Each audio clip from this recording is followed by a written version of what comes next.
Ela é mestre em Tecnologia em Saúde pela PUC do Paraná, professora universitária, presidente da Associação Paranaense de Biomedicina e atual presidente do Conselho Regional de Biomedicina no Paraná. Muito ativa na divulgação da biomedicina no país, mãe de 3 filhos, idealizadora do grupo Mulheres Biomédicas, entre várias outras atividades. Hoje conversaremos com a biomédica de registro número 001 do CRBM Sexta Região, Janaína Naumann. Olá, Gabriel. Olá, Sócrates, saudações aí. Nesse mais um dia do meu podcast, a gente está virando uma chave importante aí, né? Chegamos acima dos 20 primeiros episódios. Uma galera muito boa que tem vindo encontrar a gente cada vez melhor, e os feedbacks cada vez melhores também, viu? Muito bom. Eu fico impressionado como cada papo que a gente tem, cada conversa, eu acho melhor do que as outras. Também flui melhor, né? E a dinâmica funciona melhor. Também tenho curtido bastante nosso projeto e o pessoal aparentemente tem gostado também. Muito bom. Pronto, e hoje a gente vai para Curitiba, né? Vamos para Curitiba, né? Distante são as vantagens que tanto a gente discute aqui do modelo digital, né? Que sem dúvidas o trabalho seria muito maior. A gente está fazendo isso presencial. Chama aí para a tela, Janaína. O pessoal já viu aí a introdução. Janaína Naumann. Olá! Olá, pessoal, tudo bem? Olá, Janaína, seja bem-vinda, viu, ao meu podcast. Você foi uma das mais solicitadas. O pessoal deve achar que eu falo isso só para elogiar o convidado, mas não é. Porque, assim, a gente prioriza muito o que o pessoal sugere. E aí, tanto os nossos convidados que vêm vindo nas últimas edições sempre são sugestões. Às vezes é uma questão de agenda, só quem vem primeiro, quem vem depois. Mas você realmente foi uma das mais solicitadas lá quando a gente abre as caixinhas de sugestão. Seja bem-vinda, viu? Prazer estar aqui. Muito obrigada. Fico tão feliz das pessoas lembrarem da gente, né? Tão bom receber esse carinho. E nós temos um amor em comum, né? Que é a nossa profissão, que é a biomedicina, e isso nos torna cada vez mais próximos, mesmo que digitalmente, né? Virtualmente. E eu estou muito feliz de estar aqui com vocês hoje e poder conversar. Aqui está bem frio hoje. Começou a Chegando o esfriar aqui no inverno, né? sul. Chegando aí a transição, né? Esse período de... Curioso que minha madrinha mora aí em Curitiba e eventualmente eu dou uns passeios por aí. Já fui em maio aí, lembro que foi a época mais fria que eu enfrentei aí em Curitiba. Muito... Tá super frio hoje. E como a gente falou, estamos na companhia de 3 biomédicos. É sempre bom quando a gente tem a presença, né, de mais um biomédico e, enfim, muito feliz com isso. E, Gabriel, deixa eu aproveitar, eu também fui Curitiba. Foi o lugar que eu peguei mais frio de todas as cidades que eu já fui. Não sei porque eu dei essa sorte. Saí aqui de Salvador, cheguei em Curitiba de camiseta e de short e de sandália havaiana. Quase que eu morro de frio. Corajoso. Quase que eu morro de frio. Foi inesquecível essa viagem para Curitiba. Nunca mais eu subestimo. E Janaína, a gente estava olhando, a gente até comentou um pouquinho antes aqui da nossa conversa, que eu dei uma olhada nas suas atividades em redes sociais e atividades que você divulga, e é uma infinidade de coisas. E eu estou vendo que você está na sede aí do Conselho Regional de Biomedicina da Sexta Região, que é em Curitiba, né? E, pelo que eu tinha visto nas redes sociais, também a gente conversou aqui antes, você mora em Guarapuava, que é interior do estado. Me conta aí como é que você consegue dividir as suas atividades numa cidade e em outra que é tão distante, né? Pelo menos para a gente aqui, 200 quilômetros. E, Sócrates, e não só isso, viu? Porque a Janaína é mãe também, eu vejo muitas atividades dela, sempre posta, tenho várias atividades no conselho, atividades pessoais, atividades outras profissionais. Como é isso? Pois é, eu acho que a gente vai se adaptando e quanto mais atividades você vai tendo que executar e mais responsabilidades você vai assumindo, mais coisas você consegue fazer. Pelo menos eu sou assim. Quando eu estou extremamente ocupada, eu rendo muito mais do que se eu tiver com um tempo mais ocioso, né? E tenho conversado com muitas pessoas que também falam a mesma coisa. E é isso mesmo, a sede do conselho é aqui em Curitiba, eu estou presidente do conselho do 6, né, do CRBM 6, que iniciou em 2017, então é a primeira gestão da história do CRBM6, né, que antes o Paraná pertencia ao CRBM1, né, que tem a sede em São Paulo. Então, é um desafio, né, essa primeira gestão, que agora também já está chegando ao fim, né, depois desses primeiros 4 anos. E moro lá em Guarapuava, que é 260 quilômetros aqui de Curitiba. Eu venho quase que toda semana para cá, né, por conta das atividades do conselho. Eu sou mãe de 3, então eu tenho o meu filho Caléo e a minha filha Vitória, que são gêmeos, vão fazer 8 anos agora em julho. E eu tenho a minha Maria, que é a minha bebezinha, que fez 2 anos recentemente também. E eu sempre tento envolvê-los nas minhas atividades, então eles sabem exatamente o que é um biomédico, o que o biomédico faz, o que um presidente de conselho faz. A minha filha mais velha, a Vitória, ela fala, ai mãe, um dia eu quero ser presidente também de um conselho.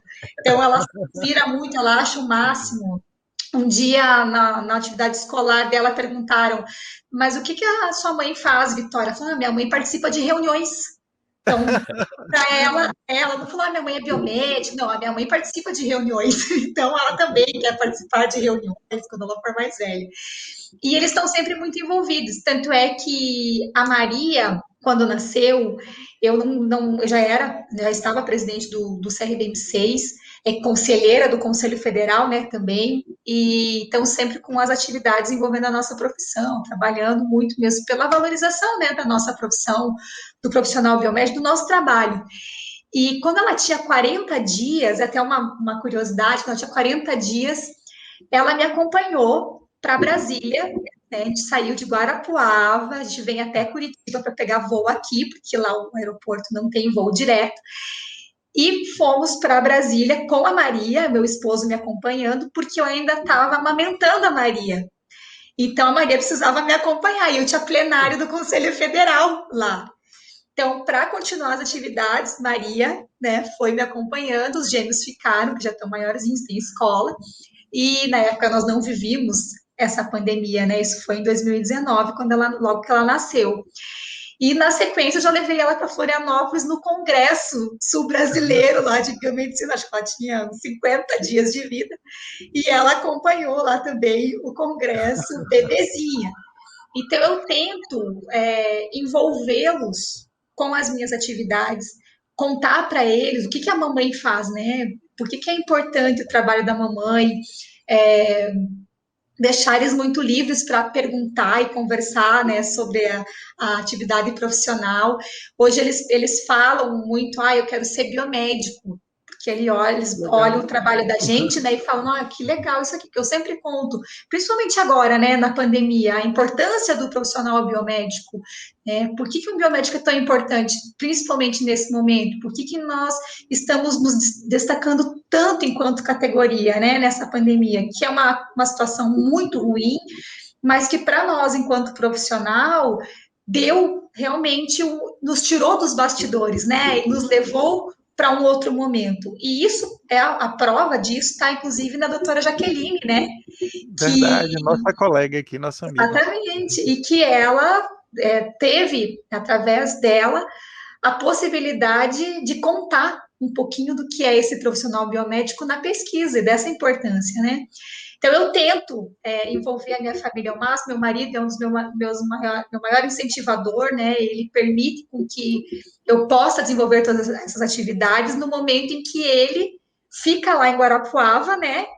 Cuidando, né, assessorando toda a parte da estrutura familiar, né, de cuidar das crianças, de organizar a vida das crianças, e é por isso que eu consigo desenvolver todas essas atividades. Além, né, da docência, que é o meu amor, né, dentro da biomedicina. Eu sou professora universitária já faz muitos anos, mais de 15 anos, fui coordenadora de curso durante 8 anos, então, eu sou apaixonada pela docência, eu sou biomédica e professora, né? Eu gosto de falar isso, porque é realmente a minha paixão. E a biomedicina, né? Que isso a gente não pode nem... É incontestável, né? O nosso amor. E isso já mostra, só da gente estar aqui hoje falando disso, né? essa união eu tenho visto cada vez mais ascendente no Brasil mesmo, né? Não só entre os biomédicos que estão mais participantes aí nas redes sociais, mas tenho visto aí algo surgindo de uma proeminência mesmo dessa união de uma maneira mais forte do que já era. Muito bom. Agora, Janaína, vem cá, como que foi essa migração? É o único CRBM, né, que é sozinho de um estado, o CRBM6. Como que foi? Eu suponho que a autonomia, né, do CRBM1 tenha permitido essa migração, né, essa criação de um novo CRBM, mas como é que funciona isso? Assim, mais do ponto de vista de curiosidade mesmo. Essa separação, qual foi a vantagem para o Paraná, o CRBM6, e também como é que funciona as eleições? É da mesma forma, porque aqui no CRBM2 distribui para os biomédicos registrados, a gente vota, foi mais ou menos da mesma forma nos demais CRBMs? Então, a história do Paraná, ela é uma história que se mescla a história da minha vida, né, do CRBM6 aqui, e com de outros conselheiros aqui também do conselho. Eu já era delegada do CRBM1 em Guarapuava. Então, eu já exerci essa atividade como delegada lá em Guarapuava. E depois de um tempo trabalhando, né, pela categoria, eu fui convidada para o Conselho Federal. E fomos eleitos lá no Conselho Federal, iniciamos a nossa gestão, e eu já comecei um movimento mesmo em prol da separação do Paraná. Por quê? Porque nós tínhamos um número considerável de profissionais biomédicos aqui no estado, porque nós queríamos aproximar ainda mais esse biomédico do Conselho, né? E entendia que isso seria uma forma da gente conseguir lutar, né, de uma forma mais próxima pelos profissionais biomédicos. E aí o CRBM1, através da figura do Dr. Dácio, que é o presidente lá, e eu sou muito grata, porque é a pessoa que me convidou para ser delegada, né, do conselho do CRBM1. Depois foi uma das pessoas que me convidou, junto com o Dr. Silvio Sec, que é o presidente do Conselho Federal, para estar junto com ele lá no Conselho Federal. E ele sempre incentivou esse projeto. Então, ele, num determinado momento, nós sentamos e falamos assim, não, então agora a gente vai ter uma seccional do CRBM1 em Curitiba, uma seccional que vai começar a atender esse biomédico presencialmente. Então, foi montada toda uma estrutura da seccional aqui em Curitiba, que inclusive fica no mesmo prédio onde é a sede hoje, né? Nós só mudamos de andar e ampliamos, mas a gente manteve o mesmo endereço até para facilitar para o biomédico, né? Para não ter tantas mudanças.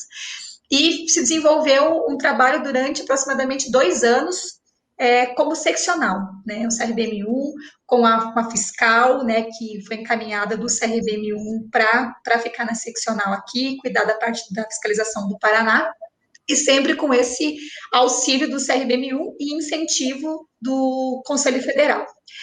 Para que acontecesse esse desmembramento e a criação do novo regional, quem faz isso não é o regional a qual o conselho, o estado pertence, é o Conselho Federal que realiza isso. Então, através do Conselho Federal que se criam novos conselhos.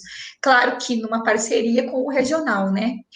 E como a gente tinha esse apoio do Dr. Dácio, né, de todo o Conselho Região 1, e também o apoio do Conselho Federal, iniciou essa movimentação.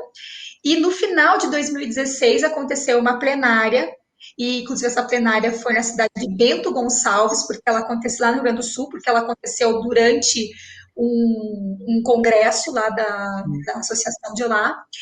E nessa plenária se votou pela criação do CRBM6.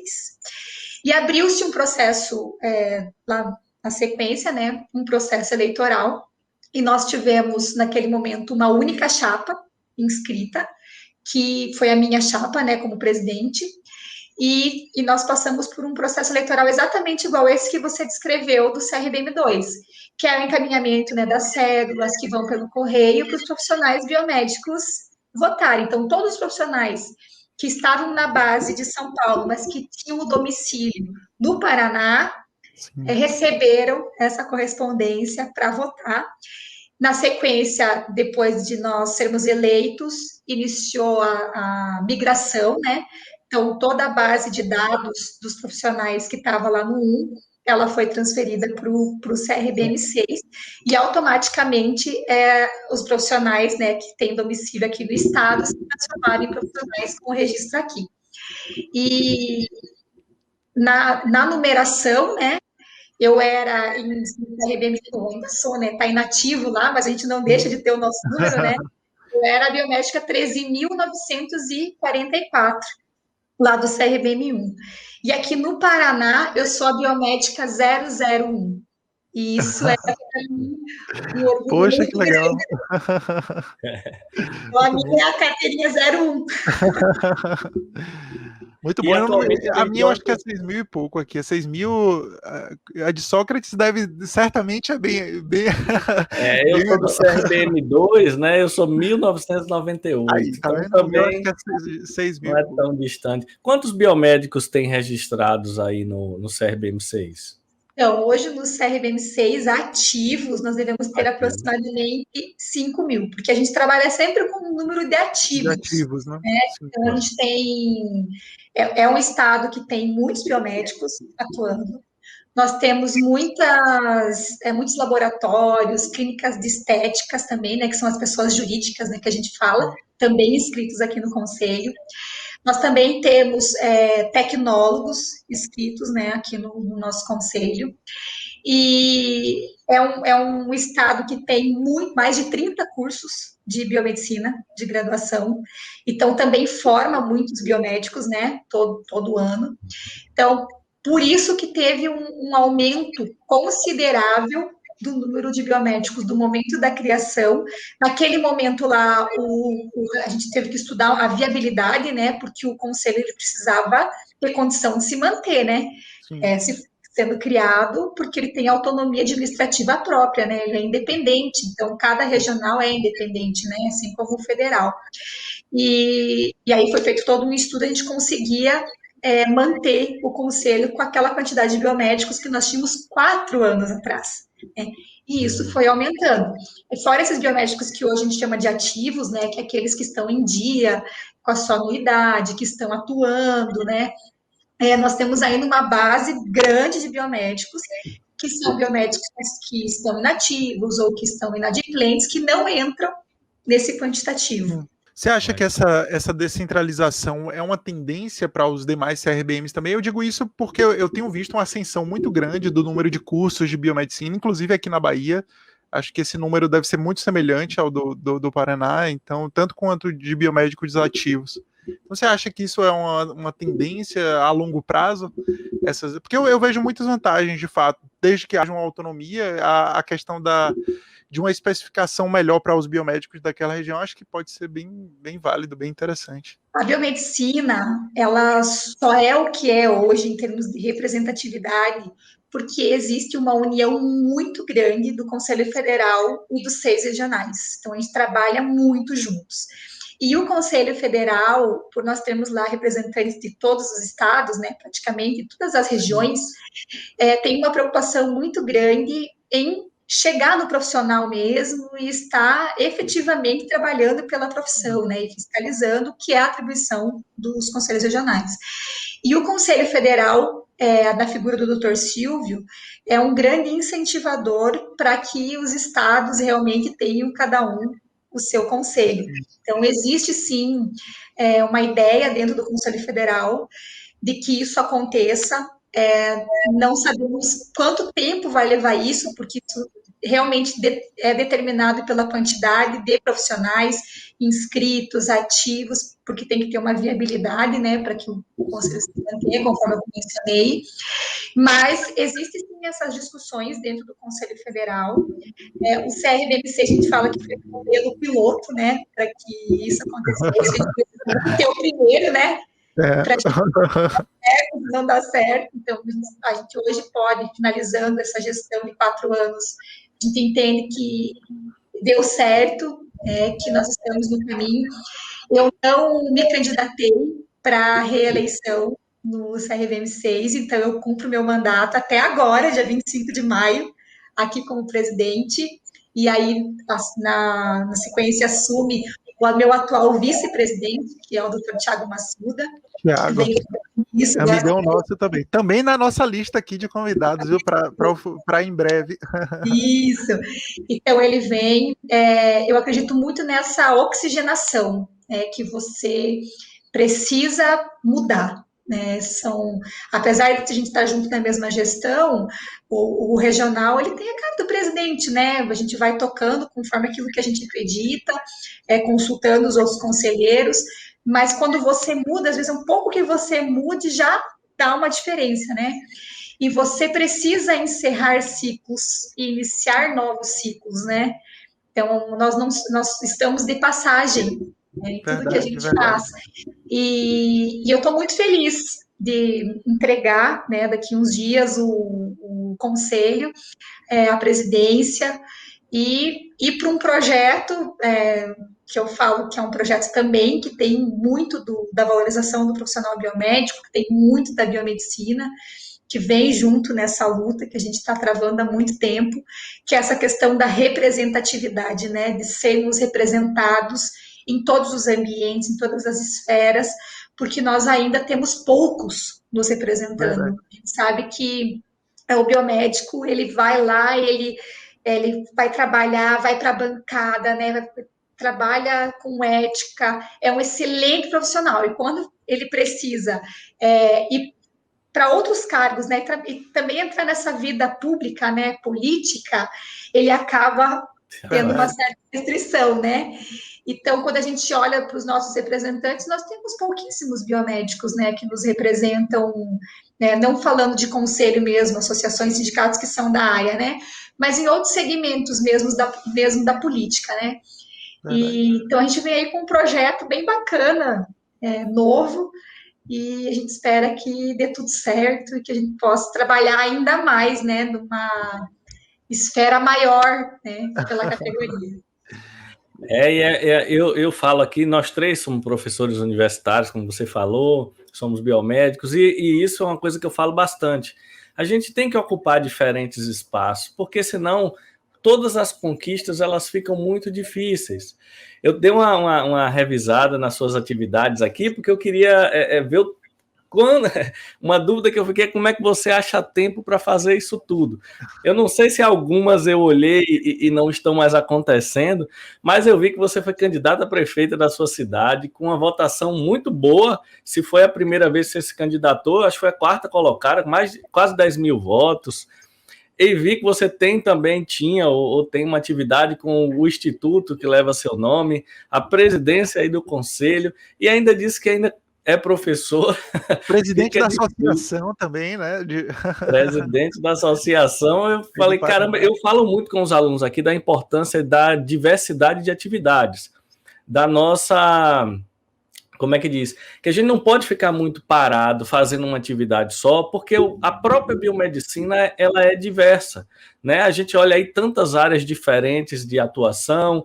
Eu mesmo sou um dos que não gosto muito dessa história de habilitação separada, porque eu acho que restringe algumas atividades do biomédico, mas, por outro lado, quando a gente olha o tanto de habilitações que o biomédico pode ter, é impossível a gente ter realmente um biomédico generalista, né? Uma variedade muito grande. Que você se forme e possa atuar em todas essas áreas. E já que você falou aí de representatividade e tal, eu tenho duas perguntas. Primeiro, que você conte um pouquinho como foi essa experiência de concorrer a numa campanha do executivo, né? Que é muito diferente. Ser do legislativo é mais fácil. Concorrer numa campanha do executivo e também dessas questões que você falou de docência. Você ainda dá aula assim numa instituição ou tem a própria instituição? Como é que funciona isso? Então, vamos por partes. Mas essa questão da campanha eleitoral, né, de ter sido candidata a prefeita no meu município, ela partiu de um convite por conta de toda uma ação que a gente desenvolve aqui no CRBM6 e outros regionais também tem, mas que foi a nossa proposta quando a gente entrou, né, iniciou a gestão aqui no Paraná, que era a criação do cargo de biomédico. né? Criação do cargo de biomédico nos municípios, criação de cargo do biomédico no estado, né? E através desse trabalho que envolve, né, o conselho aqui do Paraná, eu passei a bater na porta mesmo dos prefeitos dos 399 municípios aqui do estado, participava muito das reuniões de associações de municípios, diferentes regiões aqui do estado, para a criação do cargo de biomédico aqui no estado. Eu bati na porta dos deputados, todos, sem exceção, aqui na Assembleia Legislativa do Paraná, pedindo apoio, e comecei a conhecer as pessoas e as pessoas a me conhecerem. E desse trabalho de conhecer os deputados, os prefeitos, surgiu o convite para iniciar na política partidária. Num primeiro momento, a gente quer cidadão comum, né? Eu falo, a gente é pessoa comum. Então, nós não vemos de famílias tradicionais da política, né, que muitas vezes vem do pai para o filho, do vô, né, enfim, já tem uma estrutura familiar de políticos, né, e eu sou uma pessoa comum, e como uma pessoa comum, eu sou uma pessoa indignada, muito indignada com diferentes situações do país, do meu estado, do meu município. E, diante dessa indignação, você olha para a política muitas vezes com outros olhos, que não são muito positivos, né? Você começa a olhar para a política e achar que a política é ruim. Então, quando eu fui convidada, eu pensava, nossa, mas eu sou biomédica, eu tenho uma carreira como biomédica consolidada, eu hoje consigo fazer a diferença na minha vida e na das pessoas através da minha profissão. Se eu for para a política partidária, será que isso não vai se desconstruir? Porque as pessoas olham para a política da mesma forma que eu olhava. Então, foi muito difícil, eu levei 6 meses para dar uma resposta para o convite. E o que me fez acreditar e seguir realmente esse caminho e aceitar o desafio foi a fala do Valdemar Jorge, que é o presidente do meu partido hoje, né? Hoje eu sou filiada num partido político, nunca havia sido filiada na minha vida. Eu me filiei para participar do processo eleitoral. Ele é secretário de planejamento aqui do governo do estado, e ele falou para mim, olha, Janaína, se pessoas boas, pessoas comuns, não vierem para a política e não tentarem, pelo menos, né, fazer alguma coisa diferente, não vai mudar. E aí, daquilo ali, refleti muito e aceitei o convite. Foi a primeira vez, conforme mencionei, eu me filiei 6 meses antes da eleição, que era o prazo mínimo, né? É o prazo máximo. Então, você tem que se filiar, né, 6 meses antes, senão você não pode concorrer. Me filiei e aceitei o desafio. E naquele momento também precisei fazer uma outra escolha, porque eu precisei, 4 meses antes, me afastar da presidência do Conselho Regional, né? Uma rotina muito puxada, né? Imagina. Isso mesmo. E, assim, de campanha. Uma rotina diferente, né? Daquilo que eu era habituada.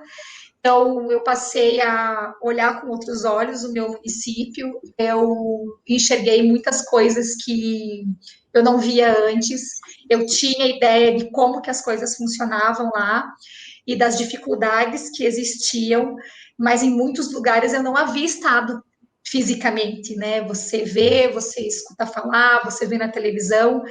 Então, quando eu me deparei com uma realidade totalmente diferente da minha, em 5 minutos de distância da minha casa, eu percebi que eu realmente tinha feito a escolha certa e que a minha decisão era a mais correta possível.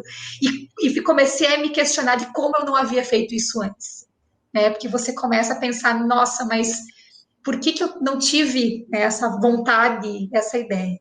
Primeiro porque no meu município, que é uma cidade de 200 anos, né? Guarapuava tem 200 anos, eu fui a primeira mulher com a candidatura registrada da história do município. Então, antes de mim, nunca houve candidata a prefeita. Então, já começa por aí a quebra de paradigmas. Eu, conforme eu mencionei, não sou de nenhum grupo político, né? Uma família política, eu sou uma cidadã comum mesmo, uma biomédica, professora, então, né, que nunca tinha se envolvido com a política partidária. Também foi algo inédito no município, porque sempre houve 3 núcleos familiares políticos que estão se revezando há 200 anos, né? E a gente foi para uma campanha muito limpa, sempre trazendo a proposta, né, para solucionar determinado problema. Então, a gente apresentava o problema e já trazia a solução. e sempre com muita educação e sem falar mal de ninguém, apesar de a gente ter o histórico, né, dos outros concorrentes e até pudesse utilizar, né, de alguma forma, a gente preferiu não fazer isso e colocar sempre a campanha de uma forma propositiva, que é o que interessa, né? E não fazer, não é nenhuma questão de velha e nova política, né? Mas fazer uma política boa, uma política para as pessoas, uma política pensando no bem comum. Eu me surpreendi com a minha votação, porque no meu município eu tenho 58 biomédicos ativos no meu município. E eu fiz quase 10 mil votos. Então, eu fiquei surpresa com a minha votação, mas fiquei muito feliz porque nós tivemos voz. E o que me deixava mais realizada é que a primeira matéria que falava da possibilidade de eu ser candidata, na época, trazia assim, a biomédica Janaína Nau. E assim foi até o final do pleito eleitoral, porque até o último momento sempre se dirigiram a mim como a biomédica. Então, muitos locais que eu ia fazer as visitas e fazer a campanha, as pessoas queriam saber mais da biomédica, né? Da minha profissão, queriam saber o que um biomédico faz, quem que é esse biomédico. E eu consegui falar muito da nossa profissão para pessoas que não conheciam, né, o nosso trabalho. E isso foi algo que me deixou muito realizada. Eu voltei, a eleição foi no domingo, e eu falo que eu me sinto muito vitoriosa, porque eu fiz um número expressivo, né? Eu sou de 7 candidatos, eu sou o 4º lugar. Eu fiz 1/3 dos votos do candidato eleito, que fez 30 mil votos. Então, eu fico bem feliz. E no final de tudo, a gente sabe que eu sou biomédica, vocês biomédicos, e se nós quisermos, tivermos vontade de assumir esse desafio, nós estamos capacitados para isso, porque só a vivência que nós temos dentro da saúde já nos proporciona uma bagagem muito grande para que a gente possa levar propostas, falar de políticas públicas para a saúde. Eu penso muito também na política pública para a mulher, né, por eu ser mulher e ter também um engajamento muito assim forte com essas questões relacionadas à mulher. E a gente tem condição, sim, de fazer a diferença. Eu senti muita falta de mais colegas disputando. Então, eu tenho conhecimento de um colega que é daqui do conselho, que foi candidato a vereador no município dele aqui no Paraná. E aqui no Paraná não conheço nenhum outro biomédico que tenha sido candidato, sabe? Então a gente precisa mudar isso, a gente precisa falar de política, a gente precisa politizar os nossos biomédicos para que nós possamos ter representação, sermos representados, termos representatividade. E quando a gente puxa isso para o conselho, também, né? Porque quando você vai montar uma chapa para concorrer no teu regional, vocês não têm noção da dificuldade que é você conseguir 20 biomédicos que queiram participar, que queiram estar junto no projeto. Muitos têm muita boa vontade, mas como os requisitos são bem criteriosos, né, para que você preencha todos os requisitos daquela chapa, é até difícil, porque você precisa de biomédicos que sejam mais antigos, com um tempo já de registro, né, que é mais longo, entre outras questões, né. Mas mesmo assim, se você for só pelo quesito de quem gostaria, a maioria prefere não ver, prefere não participar. E com relação às minhas outras atividades, hoje eu ainda dou aula em pós-graduação, né, como convidada em diferentes instituições. Não estou mais na graduação, porque não consigo.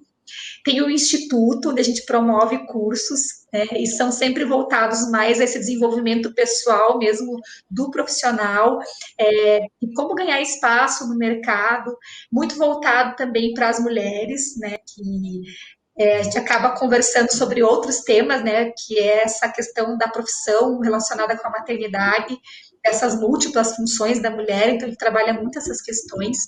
Estou presidente na Associação de Biomedicina aqui do Paraná. Recentemente criamos a Associação dos Profissionais da Área de Saúde aqui do Estado, inclusive aconteceu isso semana passada, estou na diretoria também. Estou coordenadora do Fórum dos Conselhos da área da saúde aqui do Estado, que são as 14 profissões regulamentadas, e fiquei muito feliz quando fui escolhida, porque a escolha é feita pelos outros 13 presidentes dos regionais, e ali a gente tem a medicina, a fisioterapia, a odontologia, todas as profissões, e nós temos a biomedicina, né, representando todos eles. Então, isso também é uma honra para nós, enquanto biomédicos.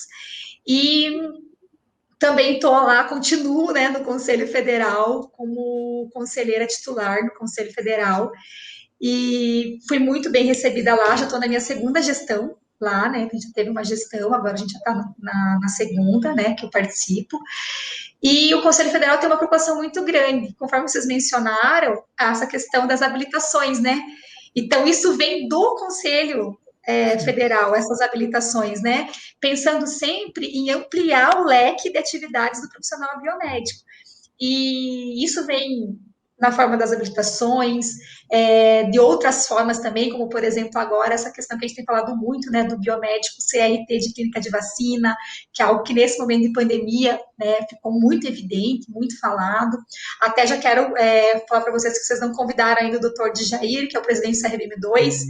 Ele, olha, meu amigão, grande incentivador também, e ele fala muito, aborda muito esse tema, porque a gente fala até que ele é o pai, né, dessa ideia.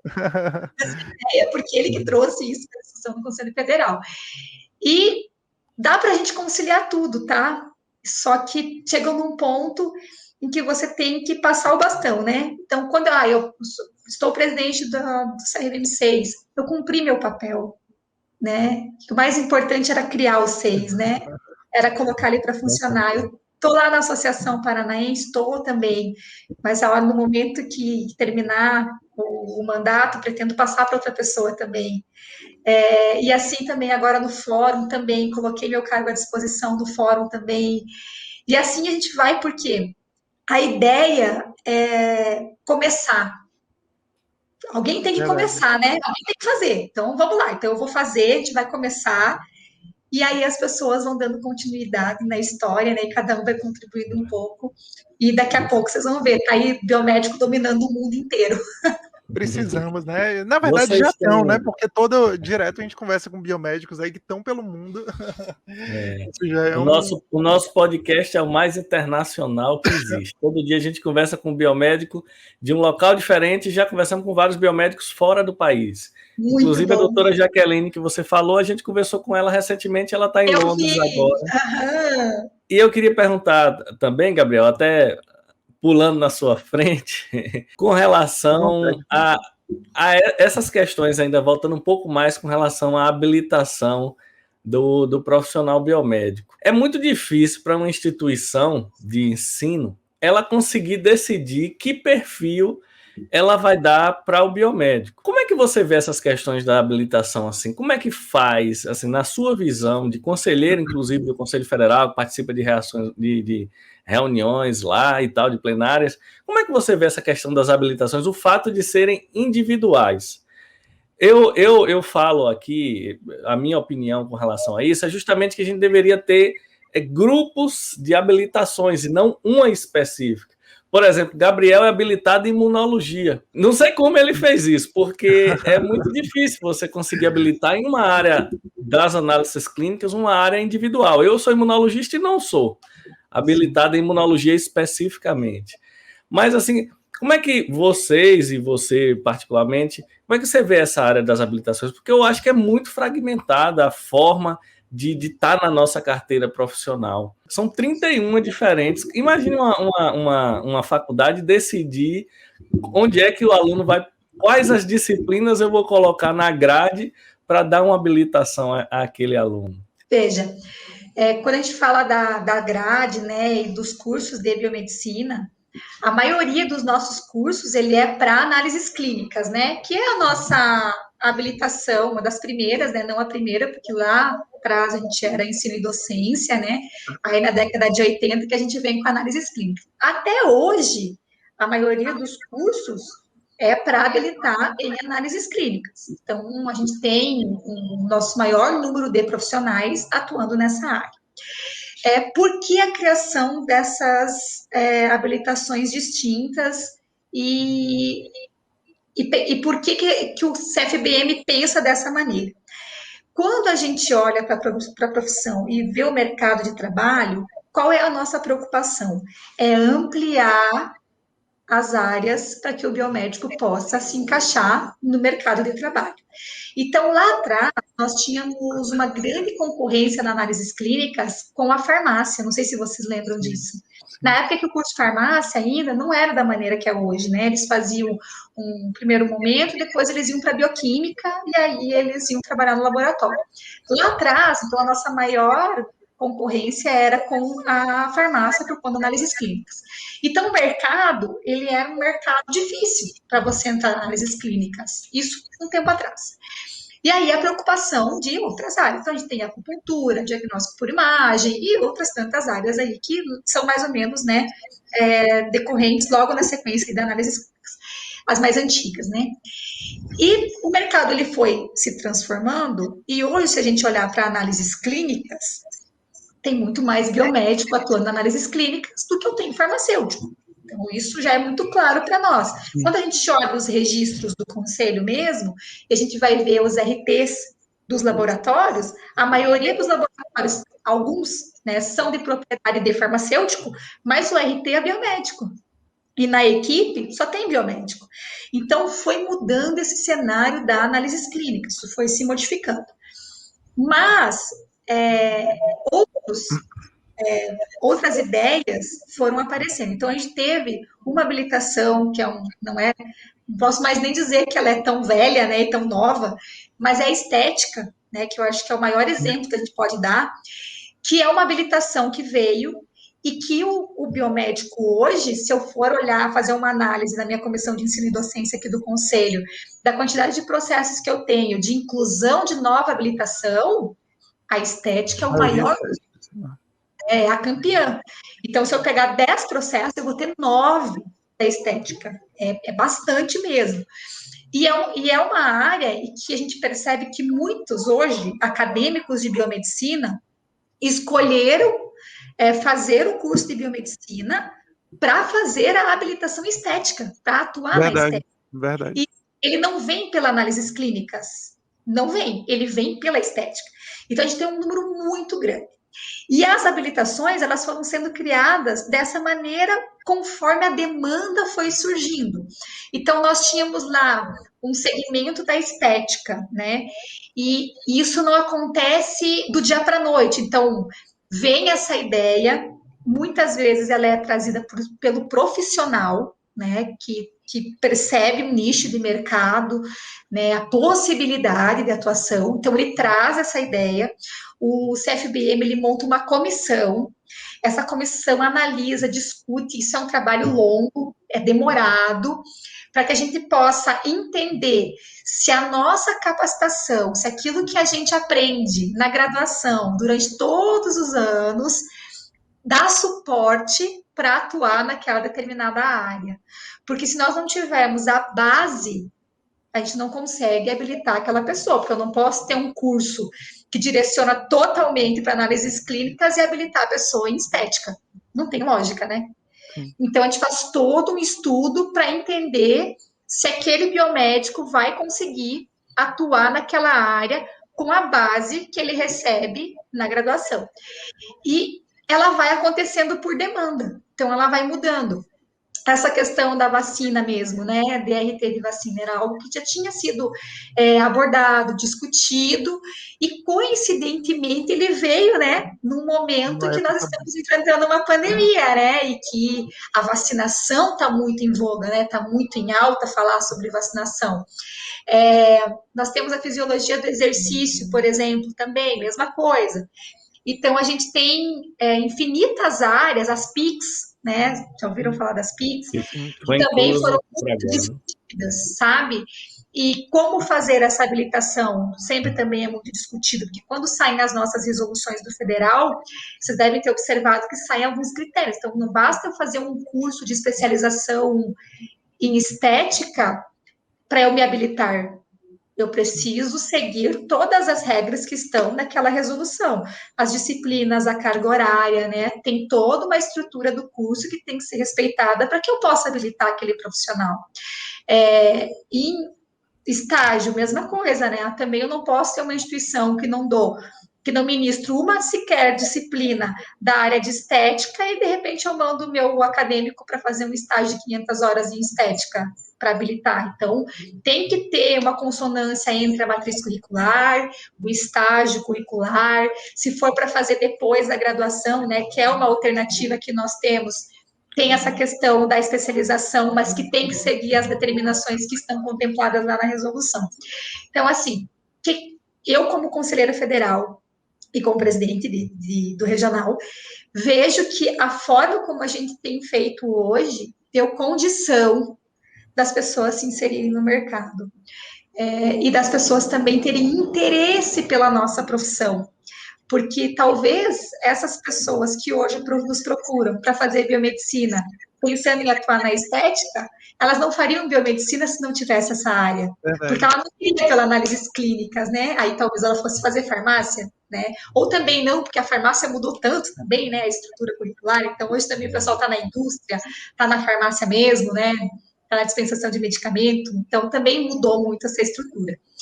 E uma outra questão, que é uma habilitação que ficava meio adormecida, mas em todo lugar que eu ia falar da perspectiva do mercado, das habilitações, eu sempre trazia, era a biologia molecular. E agora... Voltou à tona com tudo, verdade.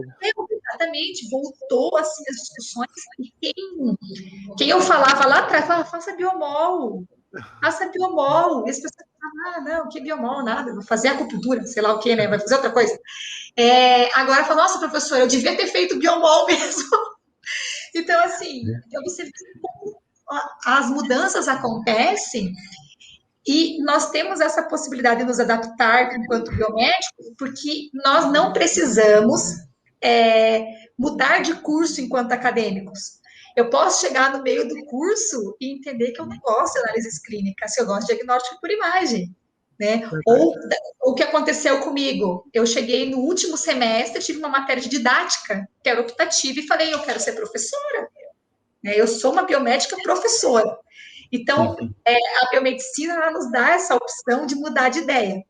E mesmo depois de formados, atuando muitas vezes, muitos anos, eu mesma estou concluindo a minha pós de estética agora. Eu não vou atuar na área de estética, mas eu tinha uma curiosidade muito grande de fazer o curso, de entender como é que era isso, entender em loco mesmo a atuação. Mas eu tive, depois de muitos anos, quase 20 anos de formada, a oportunidade de fazer uma outra pós e agora me habilitar em uma outra área, né, sem precisar fazer uma outra graduação, né? Então, eu vejo que a biomedicina nos possibilita isso através das nossas habilitações. Verdade. Eu tenho uma reflexão, né, pensando nisso do que você estava falando, Janaína, serve para Sócrates também, se ele quiser opinar sobre isso, mas assim, grande parte do nosso público aqui que assiste o meu podcast, ele é de estudantes, e assim, eu penso muito nessa coisa da gestão de carreira, e ao mesmo tempo num cenário difícil, apesar de tudo. Porque eu fico pensando assim, para uma situação volátil, assim como a que a gente vive atualmente, um estudante que entra hoje na graduação, ele vai ser profissional daqui a 4 a 5 anos, em média. Então, eu percebo, eu tenho alunos do primeiro semestre, na instituição que eu ensino aqui em Salvador, que muitos entraram agora pensando na pesquisa e muitos entraram buscando a biomedicina estética. Mas é difícil, né? O convite é justamente para a gente refletir sobre isso. Como é que a gente pode prever daqui 4, 5 anos uma situação, né, onde a gente vê muitos profissionais sendo formados, aí os que querem a pesquisa, embora tenha alavancado bastante o efeito Jaque, como a gente chama, misturado com a pesquisa propriamente dita no coronavírus, a gente vê um lado oposto em relação ao investimento, em pesquisa. Então, é muito complexo, né, a gente pensar em como gerir isso ao longo de tanto tempo. O que vocês acham sobre isso? As habilitações possibilitam que daqui 4 anos, esse acadêmico que entrou agora, que você está mencionando, mude de ideia. Ou daqui 3 anos, né? Ou daqui 2 anos. Porque outras ainda virão, né? Então, a gente não para por aqui, né? Isso vai se moldando, vai se adequando. Então, a ideia é que a gente consiga sempre acompanhar se adaptar à realidade, isso, né? acompanhar o mercado mesmo, né? E trazer sempre um profissional, que é um profissional a serviço da saúde, mas que tem mil facetas, né? Um profissional que pode sim mudar de ideia, que pode mudar de atividade, que pode ter uma outra habilitação. E a gente fala que sempre me pergunto, mas professora, eu posso ter quantas habilitações eu quiser? Eu falo quantas você quiser, desde que você consiga fazer muito estágio, muitas pós-graduações, né? Porque é meio sobre-humano, né? Mas você pode, né? Não existe um impedimento de você poder ter uma. Eu sou habilitada em análises clínicas e diagnóstico por imagem, de formação, né? Agora eu vou me habilitar na terceira, que é a estética.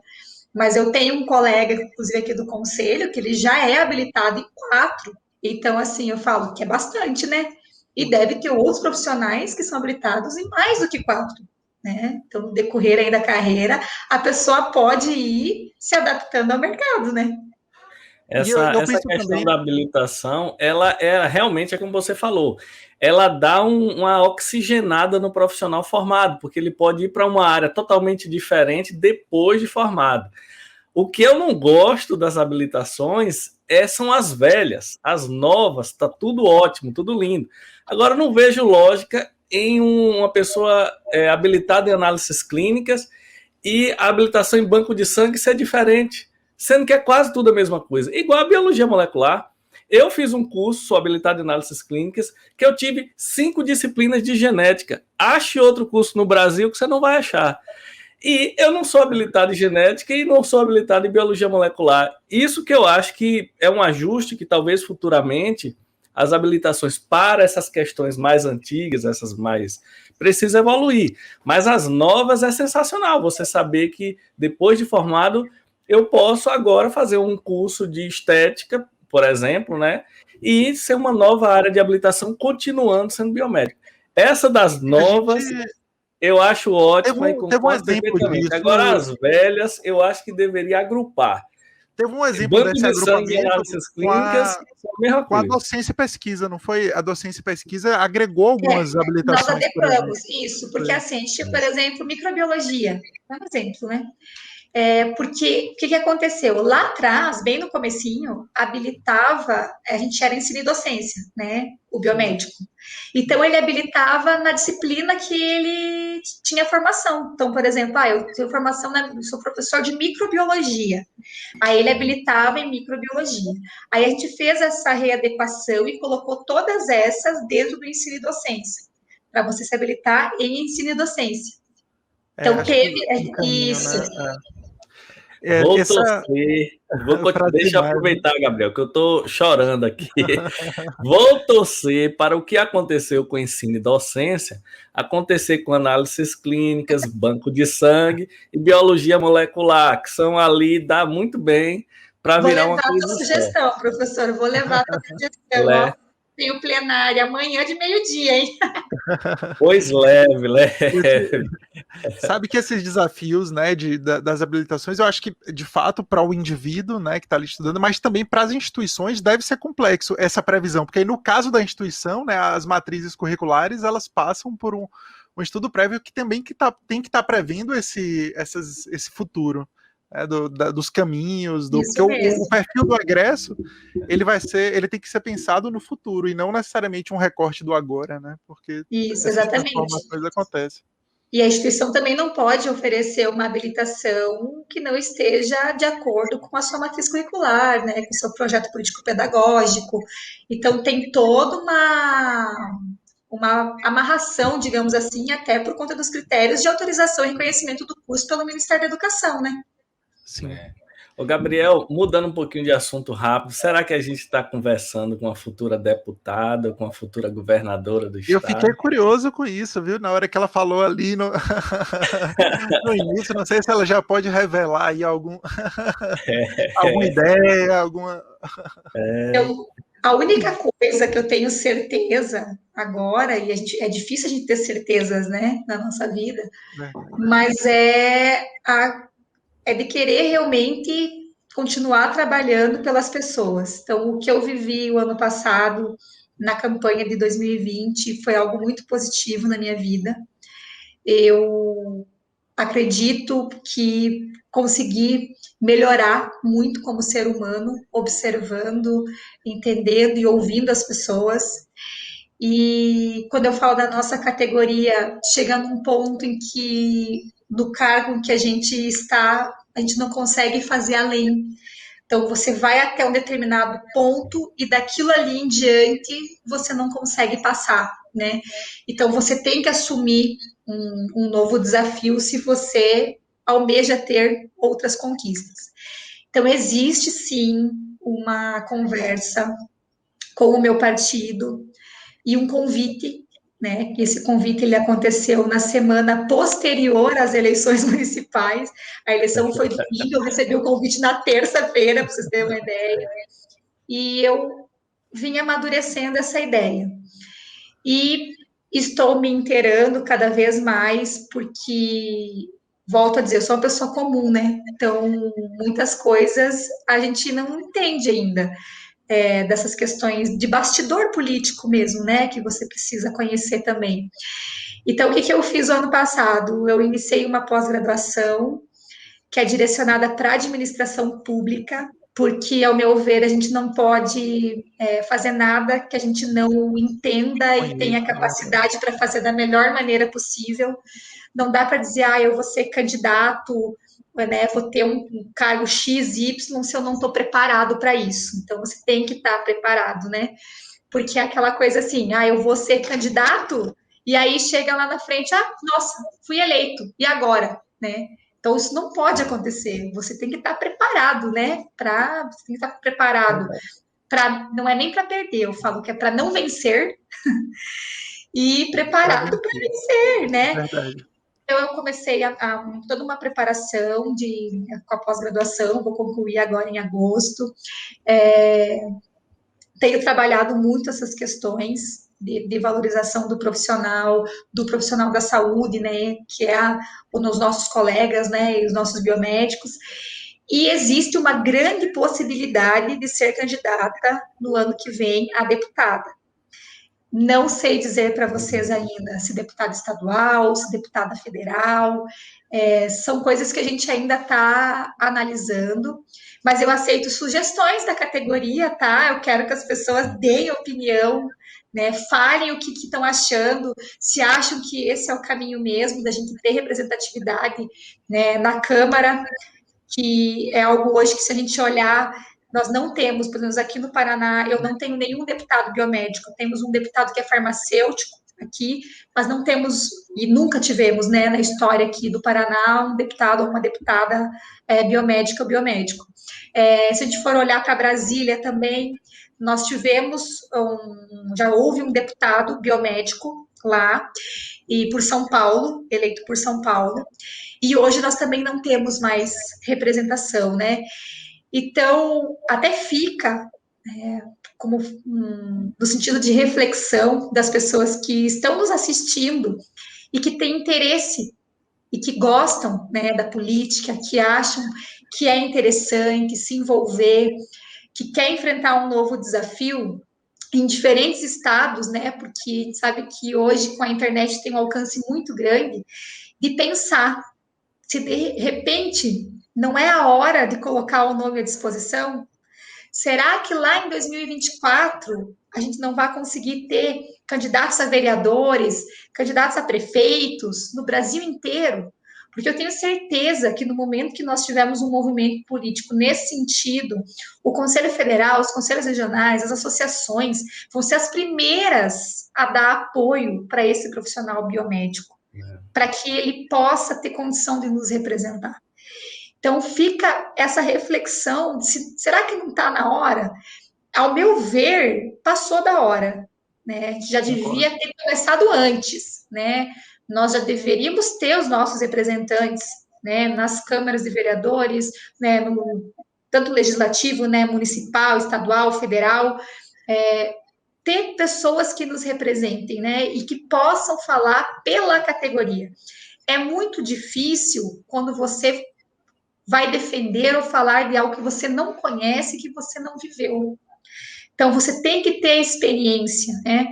Da mesma maneira que, como que nós seremos governados por pessoas que não são pessoas comuns da sociedade civil, né? Como que alguém me representa se ela não conhece as minhas dores? Então, eu vou representar alguém, eu posso não ter estudado numa escola pública, mas eu preciso saber como funciona a escola pública. Então, você precisa saber, né? Ter vivido ou, pelo menos, entender como que funciona, né?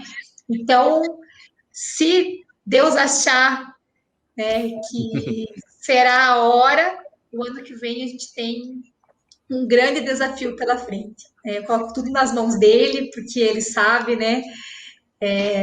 As decisões que a gente toma têm que ser muito pensadas, então eu sempre peço muito a Deus que ele me ilumine, me dê um sinal e que faça a gente fazer as escolhas de acordo com aquilo que vai fazer bem para as pessoas, para nós, né, também como seres humanos, e também para a nossa família, né, porque a nossa realização como pessoa e como profissional reflete na nossa família, né? Na felicidade dos nossos familiares, na vivência que a gente tem de harmonia dentro da nossa casa, e é o mais importante, porque se você não tiver num lar com harmonia, numa família que te dê base para que você possa desempenhar a tua atividade profissional, para que você possa fazer a diferença na vida de outras pessoas, é impossível de você aceitar qualquer desafio. Então, ou você está bem em casa, ou você não consegue, é muito difícil de você desenvolver qualquer atividade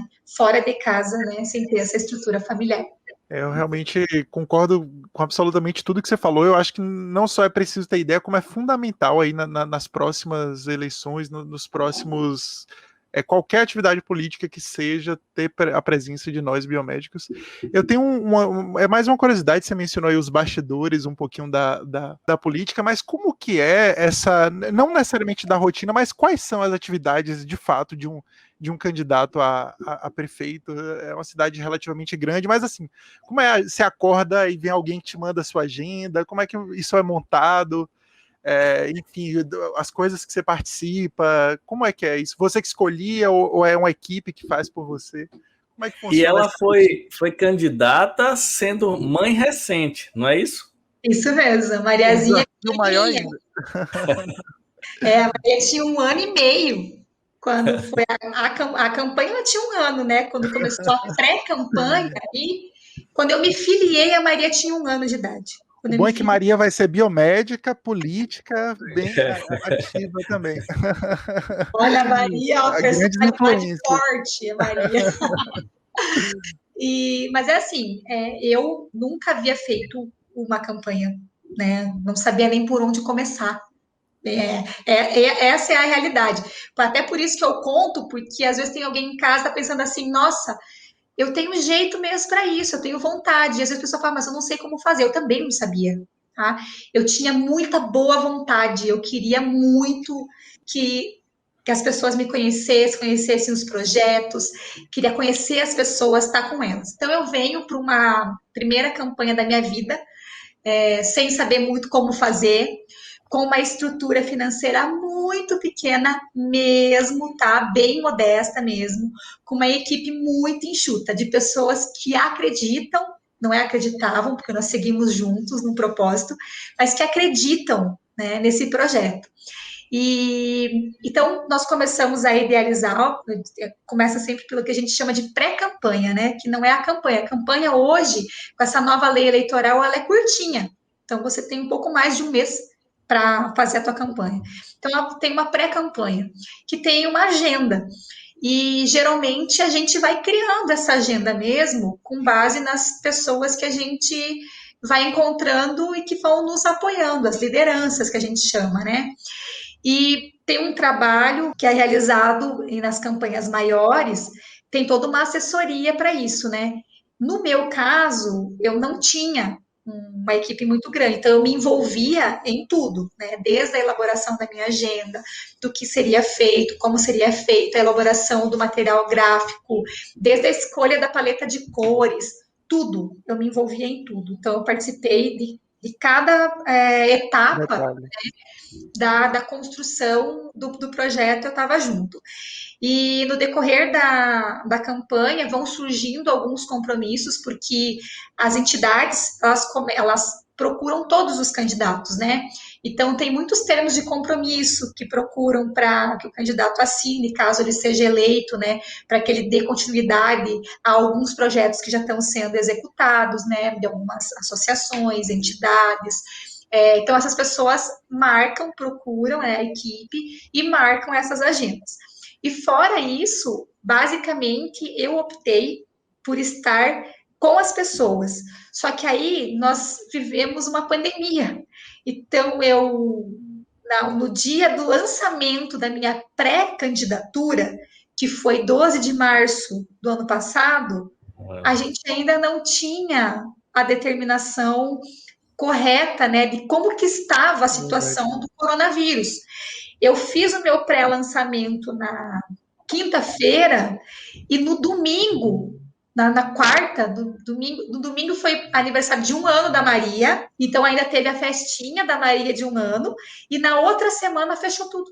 Lembram quando fechou tudo? Sim, sim. Fechou tudo. E aí eu me tornei uma pré-candidata numa pandemia.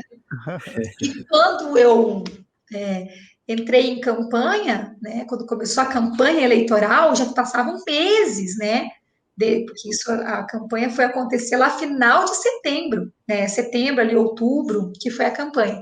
Então, a gente foi para uma campanha onde você precisava falar com as pessoas, estar com as pessoas, mas você não podia dar um abraço, você precisava manter o distanciamento, usar a máscara, né, o tempo todo. Então, o que eu fiz? Eu tenho até hoje guardado, eu tenho uma máscara que tinha o meu nome bordado na máscara, para as pessoas entenderem que era eu. Porque quando eu iniciei a minha campanha, nós fizemos uma pesquisa e 75% das pessoas do meu município não sabiam quem era a Janaína Biomédica. E quando a gente finalizou a campanha, com aproximadamente 11% dos votos, né, do município, era 93%, se não me engano, 94% sabiam quem era a Janaína. Pô, que legal. Então, a gente fez uma campanha muito baseada em mídias sociais, que até é uma dica para quem tem interesse e tem pouco recurso, da mesma maneira que eu também tinha, a rede social, porque é gratuito, né? Então, a gente pode ir lá, pode falar, pode contar os nossos projetos lá, conversar com as pessoas. Nós criamos um jingle também, e esse jingle, ele passava na televisão várias vezes no dia, né? Um trechinho dele. E as crianças gostaram muito do jingle. Então, as mães me procuravam, mandavam direct no Instagram, encontravam o telefone da equipe para que eu fosse até o endereço deles para conhecer os filhos, porque os filhos queriam conhecer a Janaína 10, porque 10 era o meu número. Então, as criancinhas não me chamavam de Janaína, chamavam de Janaína 10. E aí a gente ia até a casa, conhecia as crianças, acaba conhecendo os pais, né? E em muitos momentos a gente percebia que a criança que estava tentando convencer o pai e a mãe a votar. Então era assim, era fantástico. E tinha a gente fez uma animação, né? Então o jingle tocava com uma animação e parecia muito uma história em quadrinhos, sabe? E eu acredito que também por isso que as crianças gostaram tanto, né? E isso tudo foi elaborado por uma equipe pequena, de pessoas muito comprometidas, que realmente acreditam no projeto. E eu participei de todas as fases, né? Também. E não sei como que mas acho que pelo que a gente viveu, assim, observando os outros candidatos, né? A estrutura era infinitamente maior, né? Era incomparável, na verdade, né? E deu certo, né? A gente conseguiu tocar o coração das pessoas, 10 mil pessoas, né? Acreditaram no nosso projeto, acreditaram nas nossas ideias e, principalmente, acreditaram na ideia da mudança, porque eu falei muito na renovação, né? No renovar, que é isso que é o importante, né? Te oxigenar, que é aquilo que eu mencionei. Você fica num cargo e você precisa ceder o lugar para outra pessoa, né? Você precisa encerrar ciclos e trazendo outras pessoas para dar continuidade àquilo ali, né? Porque se você fizer um bom trabalho, você deixa a marca, né, do teu trabalho ali. E a gente tem que parar de colocar o ego, né, em primeiro lugar. Verdade. Porque muitas vezes a gente observa que a pessoa quer estar ali, mas ela quer estar ali para aparecer mesmo, sabe? Não é nem porque ela está fazendo alguma coisa, mas ela quer estar ali só para ter o status de ser, né? E é muito maior do que isso, porque a gente trabalha com pessoas, trabalha com vidas. Então a gente tem que observar o lado do outro também e pensar no outro, né? E pensar no outro é se colocar em um segundo plano, né? Não tem como fazer diferente. Verdade. E deve ter sido uma experiência nova e bem interessante mesmo, porque é diferente. Uma coisa é você dar uma palestra num público, todo mundo ali já sabe mais ou menos quem você é. Outra coisa é você encarar a rua, o dia a dia, numa campanha que realmente eu acho que hoje esse fato da rede social deve ser uma forma, é uma forma até de facilitar campanhas pequenas conseguirem. Porque hoje em dia nada tem o alcance que uma rede social tem. Né? Se for bem trabalhada, bem gerida, você consegue ter um alcance que muitas vezes, mesmo com a estrutura maior, outras pessoas não têm. Mas deve ter sido uma experiência muito, muito interessante. E perguntar também uma coisa sobre outra experiência que deve ter sido interessante e que não sei nem se isso está funcionando ou se deu uma pausa nesse período aí. Como é que funciona o Instituto Janaína? Qual é o objetivo? E ele deu uma pausa, ele está funcionando? Como é que ele está atualmente? Durante a campanha, a gente deu uma pausa, porque, na verdade, durante a campanha, a gente deu uma pausa em tudo, né, gente? Foi só campanha, não tinha mais nada ali na campanha, porque era humanamente impossível mesmo se dedicar a qualquer outro projeto. Mas o Instituto, sim, ele funciona, ele está funcionando. Agora vai sair novamente uma lista de cursos e são cursos gratuitos, sempre pensando nessa qualificação das pessoas como profissionais. Então, é diferentes temas, assim, tem desde como conciliar a carreira com a maternidade até um curso de bioquímica, por exemplo. Então, é bem diversificado.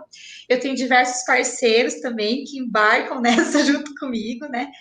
E ele surgiu depois que eu criei o Mulheres Biomédicas, que aconteceu em 2019. E quando a Maria tinha 40 dias, inclusive, porque aí eu estava na maternidade com os maiores, com a Maria, e um turbilhão de coisas profissionais, né, que estavam acontecendo. E conversava muito com as outras biomédicas e acadêmicas de biomedicina que estavam vivendo o mesmo momento que eu vivia, né, que era essa questão mesmo de ter filho pequeno e ter que trabalhar, e ao mesmo tempo disputar algumas vagas para tentar chegar em cargos maiores, né, dentro da empresa e ter maior reconhecimento, né, a nível profissional, mas ter essa questão de conciliar a carreira com a maternidade, né, com a casa, né, porque eu sou biomédica e eu sou dona de casa, e eu sou mãe, né, a gente não deixa de ser. E aí a gente via muito dessas discussões. Aí nós criamos o Mulheres Biomédicas e decidimos criamos um Instagram. Hoje esse Instagram tem 15 mil e poucas seguidoras, né? Entre acadêmicas e biomédicas, e biomédicos, colegas nossos também, que nos seguem lá, para tentar colocar as meninas numa rede, criar uma rede, mesmo que virtual, para uma conseguir auxiliar a outra nesses conflitos mesmo, de dar uma sugestão, de dar um suporte mesmo, no momento em que ela estivesse precisando. E aí disso nós fizemos uma parceria com a Associação Paranaense, e dentro do Congresso Paranaense de 2019, nós fizemos o primeiro encontro das mulheres biomédicas, um encontro nacional que reuniu em torno de 700 mulheres biomédicas, entre acadêmicas e biomédicas, do Brasil todo. Então, a gente tinha uma delegação enorme do Pará, para vocês terem uma ideia. Então, veio gente de todos os lugares mesmo do país. E ali a gente percebeu que precisava criar né, cursos de aperfeiçoamento, de extensão, para um público mais direcionado, que era esse público feminino, falando mais de carreira mesmo. E aí surge o Instituto para fazer, né, dar esse suporte através do Instituto, principalmente para esse público feminino, que ainda é o maior número de profissionais na biomedicina, né? Então, as mulheres ainda são a maioria na nossa profissão. Então, a maioria dos cursos é bem direcionado para as meninas, né? E nesse sentido, sempre de aperfeiçoar a parte de carreira mesmo, de conciliar, de dar dica. Às vezes a gente faz live só no sentido mesmo de dar apoio, né? Porque a gente sabe que é correria do dia, então a gente vai lá para a live. Eu tenho algumas parceiras que estão comigo desde o começo, né, nesse projeto, que é a Nayana Cambraia, que é de Brasília, a Stephanie Carita, que é de Goiânia, que as meninas que eu estou falando aqui, convidem elas, porque elas são maravilhosas. A Nayana está lá em Brasília, é empreendedora, super envolvida, assessora parlamentar de pasta de saúde, tem muita coisa bacana para falar. A Stephanie é oficial do Exército, então também pode falar muito dessa carreira militar, né? E agora está grávida, então vai ser mãe também. E aí nós temos a Regina, que é do CRBM2, que vocês devem conhecer, que é da parte da diagnóstico de imagem.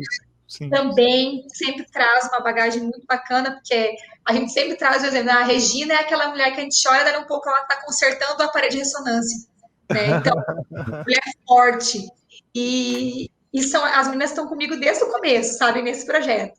E nós tivemos um encontro virtual agora, do Mulheres Biomédicas, inclusive, e foi muito bacana, com o depoimento de todas, trazendo as nossas experiências. E a gente tenta sempre fazer isso. No Instituto é a mesma coisa. Eu tento trazer as minhas experiências pessoais e profissionais, aquilo que deu certo e principalmente aquilo que não deu, né, certo, para que as minhas colegas não repitam os meus erros, né, que elas possam já ter pelo menos um conselho, né, uma sugestão de como fazer, a partir do princípio de que aquilo que eu fiz não deu certo.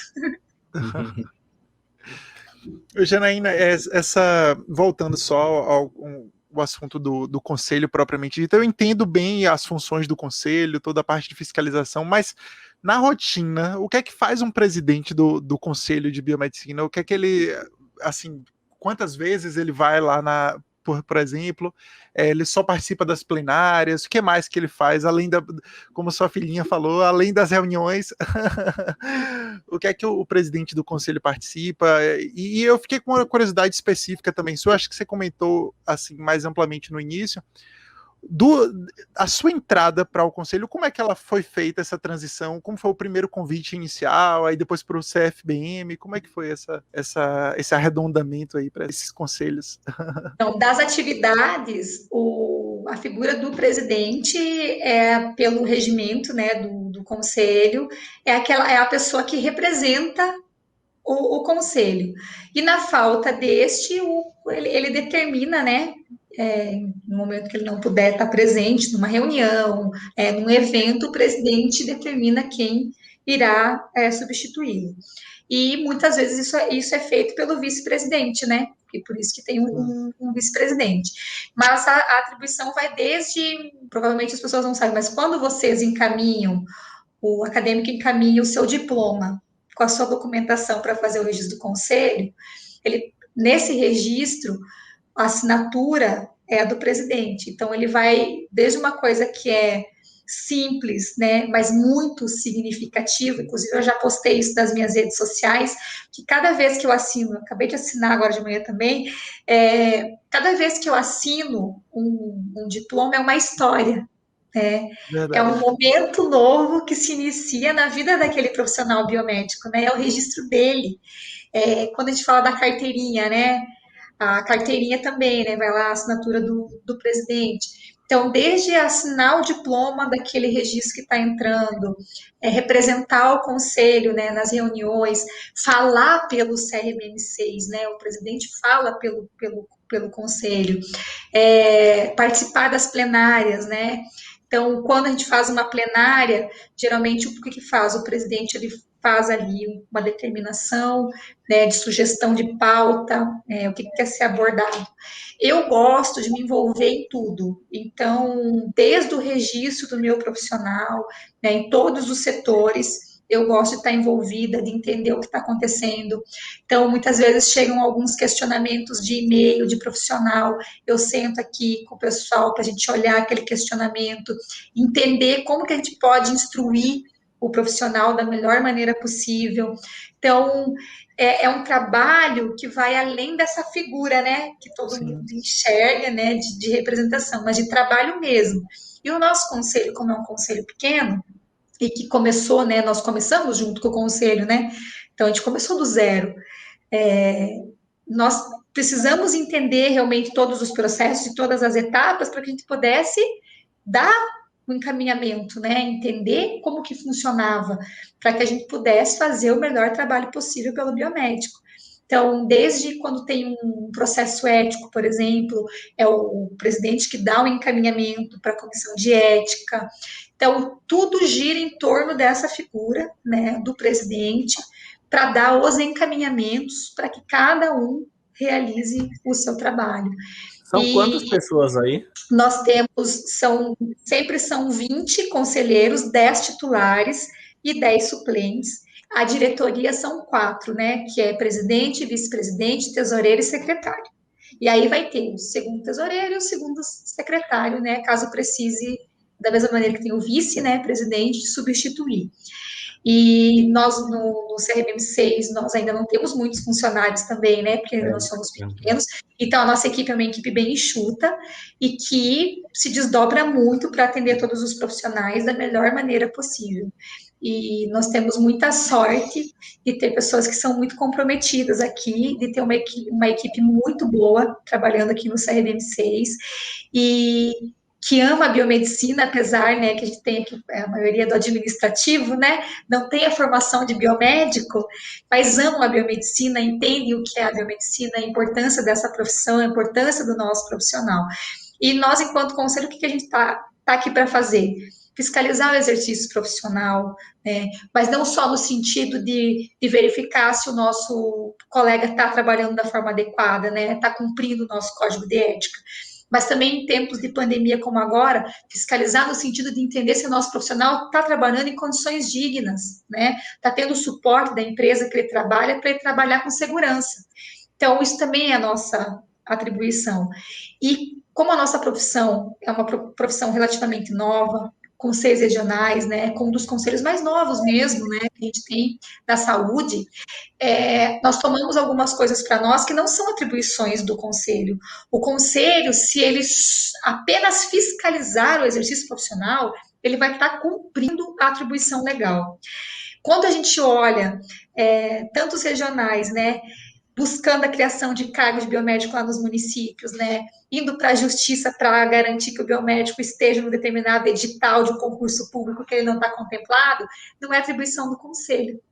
Então, são coisas que nós vamos fazendo que são além da atribuição legal, enquanto nós não temos associações, sindicatos em todos os estados, né? Mas vai chegar num momento em que nós teremos. Aqui no Paraná, por exemplo, nós temos o conselho e temos a associação. Nós ainda não temos um sindicato. E isso faz muita falta, porque nós, enquanto conselho, e a associação, enquanto associação, não consegue, né, fazer as vias do sindicato, que é essa questão trabalhista. Então, no momento que nós tivermos um conselho, uma associação e um sindicato em cada estado, vocês vão ver como vai ser diferente. Como a nossa categoria vai crescer ainda mais.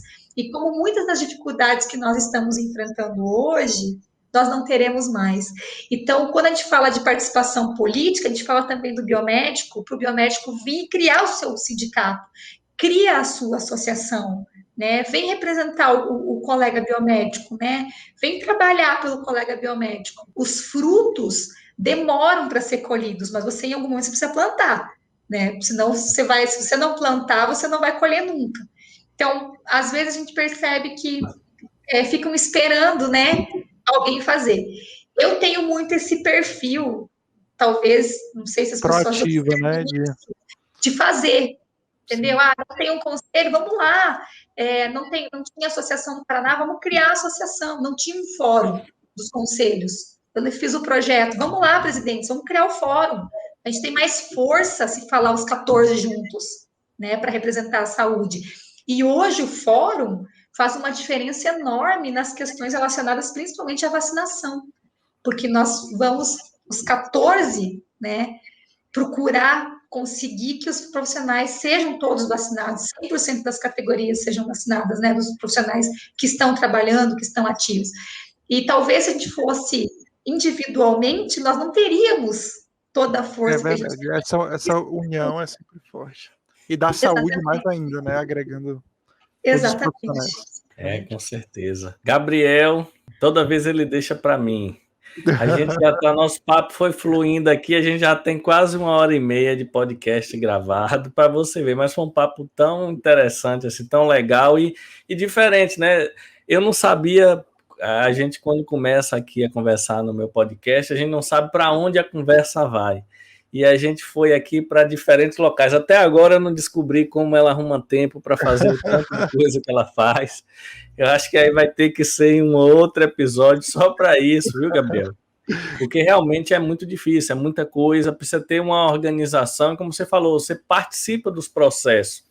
Começar um conselho local deve ter sido uma pancada, porque você precisa de dinheiro para as coisas, ainda não deu dinheiro, deu tempo do dinheiro chegar, e aí precisa, né, montar a estrutura, e a gente sabe que é caro, aí tem que selecionar. Vocês fizeram concurso ou seleção para os funcionários administrativos? Nós fizemos um processo seletivo, foi feito pela empresa Quadrix, e a gente fez concurso desde o auxiliar administrativo, né, o fiscal também, foi todo feito um chamamento para o processo seletivo. E agora a gente já venceu, né? Então, no próximo momento terá um novo. Se eu não me engano, o CRBM 4 está com o processo seletivo aberto. Eu acho que é o 4, que eu vi algum curso para concurso de lá. Isso, exatamente. Então, eu acho que lá está aberto agora, mas os regionais todos fazem dessa maneira, né? Faz processo seletivo, muito transparente, para que as pessoas tenham a oportunidade. Mesmo aquele biomédico, né, que tem vontade de ser o biomédico, fala assim, nossa, mas então é o biomédico que é o fiscal, né? Sim, é o nosso colega biomédico que passou no processo seletivo e que é o fiscal, né, dos conselhos regionais.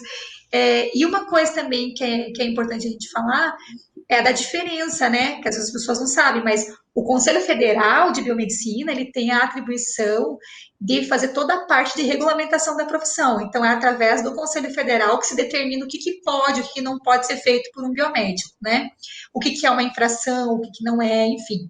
E os conselhos regionais precisam realizar a fiscalização do exercício profissional com base naquilo que o Conselho Federal determinou. Então, são atribuições diferentes. E assim, só para já fazer o merchan, né, o pessoal aí, ó, a gente vai abrir os cursos novos lá do Instituto. E a gente vai botar aí na tela também o site, o Instagram, essas coisas. E vai ter um curso que é direcionado justamente para você conseguir conciliar o seu tempo e conseguir fazer a administração do tempo. Então, é bem bacana. Eu acho que eu preciso, viu, desse aí. Não, no nível que ela consegue, eu acho que todos nós temos que se matricular nesse curso aí, porque... Aí que me perguntaram, professor, esses dias, você usa a agenda de papel ou a agenda do celular? Aí eu falei, não, eu não uso agenda. Não uso mesmo, gente, não uso agenda. Nossa. Então, eu não sei como que isso funciona aqui, né? Mas eu chego, por exemplo, domingo e eu já foco naquilo que eu tenho agendado, né, na minha memória, pela semana, as minhas demandas da semana. E eu gostaria muito de conseguir, até me ajudem, se vocês tiverem um aplicativo, alguma coisa que seja bem prática de se usar. Eu uso do próprio celular. Eu uso do celular mesmo, e funciona super bem. Eu consigo agendar, nos lembretes, ele já joga no calendário e funciona, você bota alarme, bota tudo. Eu acho que é a melhor forma de... Você leva um Alexa dentro da bolsa. E aí você fala com ela, ela já salva para você. Você avisa, Alexa, eu tenho isso e eu acho que é a melhor alternativa, porque é difícil você conseguir conciliar muitas coisas. Não tem como não esquecer, né? A gente aqui também tem hora que esquece as atividades. E professor é uma profissão complicada, porque, beleza, eu tenho aula hoje às 7 horas da noite, eu não vou esquecer que eu tenho aula. Mas, às vezes, eu esqueço que eu não atualizei o slide, eu tinha que corrigir a prova, não sei o quê. Então, é tanta atividade para o momento pelo qual eu sou contratada que, às vezes, fica difícil, né?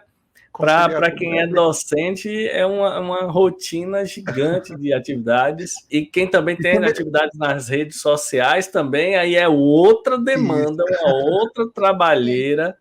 É você mesmo quem gere suas redes sociais, pelo menos seu Instagram? Sim, se você falar comigo, falar lá, é comigo que você está falando, sou eu que estou respondendo. Eu tentei adaptar a minha rede social para que ela tenha um cunho informativo. Então, eu apareço lá, quem me acompanha sabe, né? Eu tô lá, eu mostro minha família, mostro meus filhos, estou cozinhando lá e mostro que eu estou cozinhando mesmo e dou receita. E, ao mesmo tempo que vocês me veem desenvolvendo as minhas atividades profissionais. Só que, além disso, eu, um tempo atrás, entendi, mais de um ano atrás, que precisava ser algo mais informativo. E aí, como a gente entrou nesse período de pandemia, eu comecei a postar coisas referentes a esse momento que a gente vive, né? Então, sempre que sai alguma novidade com relação à pandemia, de medicação, de vacina, eu coloco nas minhas redes, mas sempre no sentido de trazer esperança, numa publicação mais otimista.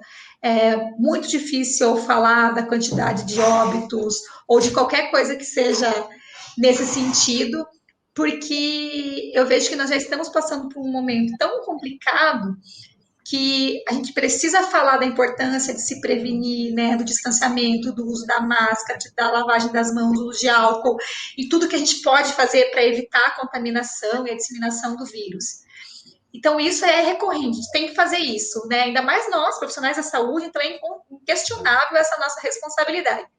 Mas não dá para você ficar trazendo a tragédia a todo momento, porque nós sabemos que agora, nesse período de pandemia, aumentou muito o número de doenças relacionadas às causas mentais mesmo. Então, a angústia, síndrome do pânico, depressão, transtornos de ansiedade, né? E nós conversamos muito isso, inclusive com a presidente do Conselho de Psicologia aqui do Paraná, né, dentro do fórum, ela traz relatos mesmo da profissão, né? E houve um aumento considerável mesmo desses casos. Então, a minha rede, ela é no sentido de mostrar para as pessoas que vai acabar. Em algum momento, essa pandemia, ela vai passar, nós vamos viver num mundo diferente, melhor, ao meu ver, porque hoje nós podemos pensar de forma totalmente diferente do que nós pensávamos antes.